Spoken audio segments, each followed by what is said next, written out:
championship game as we go. But to the NFL playoffs and the divisional round superlatives. Hey, Dan Graziano. Yeah. Who had the best performance this weekend? Seattle Seahawks. There were 8 teams that played this weekend. I think one of them played very well, and it was the Seattle Seahawks. This game was over after the opening kickoff, and I'm not joking. The 49ers were absolutely out of dudes. It's a shame. They went very, very far. An impressive coaching job and performance by their players, but they ran up against a Seattle team that is rolling and was not messing around. Is Seattle the best team left in the playoffs and now the favorite to win it all, Dominique? Yeah, I absolutely think so. I think this season has been about defense. These playoffs have been about defense. So you know what that means? NFL is going to change the rules this offseason to make it easier for Jeff and his ilk. That's exactly right. Congratulations, defense. You've earned it. Offensive holding, we're bringing it back. Let's go, bring it back. So we agree they're the best team right now. Doesn't seem to be much question about that. Doesn't mean that they'll win it, but they look good. Jeff, what was the most surprising thing that you saw this weekend? Oh, I'm going to go Dan Graziano wet blanket. I'm going Josh Allen. Wow. This is typically your role, Dan, and I'm just going to step in for a second. Seahawks. This was he played poorly. Like we can cut it all you want, and I talked about their defense the week before in Jacksonville, and all Bills Mafia got mad at me. This was Josh Allen. A lot of mistakes and big moments. The end of the first half, the fumble. I think he had 3 fumbles. They got 2, threw 2 picks. Just uncharacteristic, obviously, but you got to hold him accountable. He didn't do his part for the Bills to advance. Felt like it was the first time we've watched him in a playoff game, and he was the one to underperform it. That's right. So much was to be said about the Brandon Cooks. Was it a catch? Was it not a catch? Forget about all of that. Both interceptions that were not good throws by Josh Allen. If he puts this ball 2 yards further, Brandon Cooks is still running and it might be a touchdown. The other interceptions from Key, he threw the ball late and inside. That one was intercepted. You already mentioned the fumbles. Josh Allen just was not good enough in that playoff game, and that's why the Bills were sent home. Yeah, I thought the McMillan interception was impressive. I don't put that one on as Josh as much, but there were so many other turnovers to choose from. So, yeah, he had a bad game, which is so uncharacteristic of him. He's the one quarterback that you could argue has had one of the best postseason runs of anyone, and it's really disappointing for him, and he took responsibility. He's not afraid of accountability. But it's really disappointing considering when we look at this Final Four. I was one of the people that was saying this is not his best chance because this isn't his best team. Sure looks like this was the Bills' best chance to wwin a Super Bowl in recent history. And you heard him say it after the game.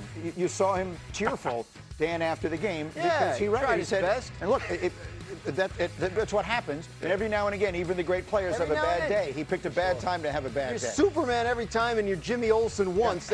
We can forgive this. It's okay. You're too negative. You're too down on Josh. There were other quarterbacks who had bad days and got away with it. So I think that's probably that's the point, though. Maybe they had better teams. Right? Like this Buffalo team, there weren't too many places to go. I mean, that to be fair, he was going to have a bad game. All guys' Super Bowl runs, like most of them, there's some games that were won by their defense or won by a great special teams play. We wash it away and say it was a great run. He didn't have that luxury this time. He did not. In this case, however, if you watched that game absent any other knowledge of anything, you would emerge thinking Buffalo was definitively the better team and just gave it away, handed it away so many different times, and the quarterback goes to the center of that. And by the way, that's not an interception by McMillan, but that's a whole other conversation. Oh my gosh, Michael Greenberg. Oh no! That is an absolutely. We need a whole touchscreen of just that one. All you guys want replay review to get everything exactly right, and then they actually do it. Have to survive. One person survived the ground, one did. Survived the ground. When you jump up to catch a ball, you have to catch it. If he falls down and the ball comes loose, no one would have complained that it was an incomplete pass. That's right. So the ball does come loose when he falls down. But no, it can't be an incomplete pass because someone caught it. So if someone caught it, he caught it first. And he was lying on the ground when he had it taken out of his hand. Hey guys, go ahead, Greedy, you're right. No, you the host. No. Yeah. I hate agreeing with defensive backs. You're wrong. There's some things that just aren't worth arguing. Like if you thought that was a catch, there's nothing I could tell to disabuse you of that notion. That was obviously an interception. We could go through the rules. But you think he didn't do that yesterday? Nick, and the day before that? You still argue with your wife, right? No. I learned that lesson a long time ago. Okay, you're right. So we accept right, I'm right. J-Mac, who was the most disappointing this weekend? We got to go all negative. It was C.J. Stroud. The way he played 4 interceptions in the first half of that game. You think about the 2 playoff games he played in, 5 fumbles and 5 interceptions. On top of that, just the body language throughout the course of that game. At no point did he look like he believed he was going to be able to get this team over the hump. Do the Texans need to think seriously? He's now through 3 years. They can pick up his fifth-year option.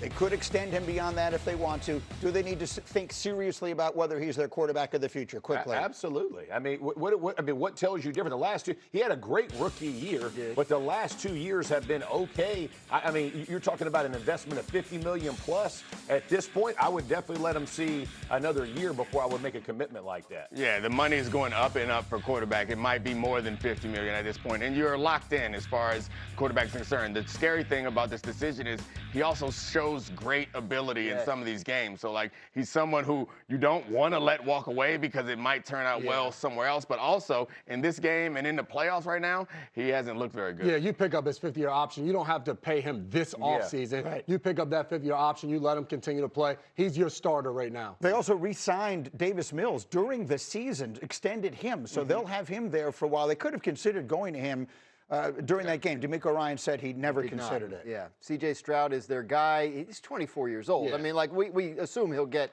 more consistent. But to your point, Jeff, there's no rush to do it right now. They have him for several more years. Seems certain they'll pick up the fifth-year option. A no-brainer. And then we'll go from there. Yeah. Okay, so we've got all that done. We figured out that I was right on the interception. Let's celebrate with some pancakes. Yummy, yummy, yummy. Pancakes is one of our favorite things. Dominic, get it started.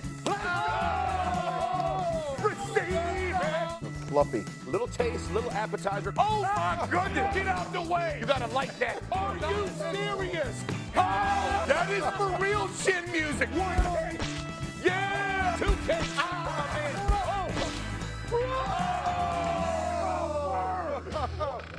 And I'm once again proud to say that Sat 'em Down is brought to you by Denny's. Denny's. We welcome Denny's to the program. Receiving it. We're cranking this thing up. Jordan's brand new on the set. We're going to bring some energy. We're starting out with Mike McGlinchey. Here we go. Come check him out. What do you got? Big man coming on the outside. Hey, listen, knock some little hands down. Get one. Here's my favorite part about this. The reason I put this in, it was almost a disrespectful part. This wasn't even like, I'm really mad at you. This was like, and just looked and was like, I ain't even worth it. And just passed him on. That's respectable because he disrespected him after he buckled him. That's a thing of beauty. Look, just the 2 orange and the face mask. That's what I'm talking about. That's grown face mask right there, folks. Now we're going to go to a little man who did big things. Puka Nacua. Y'all, this cat is not scary. He is a full participant. Reminds me of Hines Ward when we start putting our hat on. Watch him get 1. Get him another one, get 2, and double on the sideline. That is so nasty. This is what I'm talking about. Got him 2 over there, and this is impressive. I absolutely love the way he is a maniac when he plays, but the blocking when you go chase 1 down and take him all the way to the sideline and dump 2. The only thing I need to see him plant that foot and jump on top of Bo. And get hype with him. Get hype with him. Finish on top. Yeah, let him know. Let him know how we think. It's much better for the video. That's 2 because he got 2. We're finishing up. Markel Bell, look right here. Let's do this. Oh, my goodness. He didn't even need to say, but hey, look, this is what they look like underneath all that beauty. Look at him, that power. Guess what? E equals MC squared, y'all. E equals MC squared.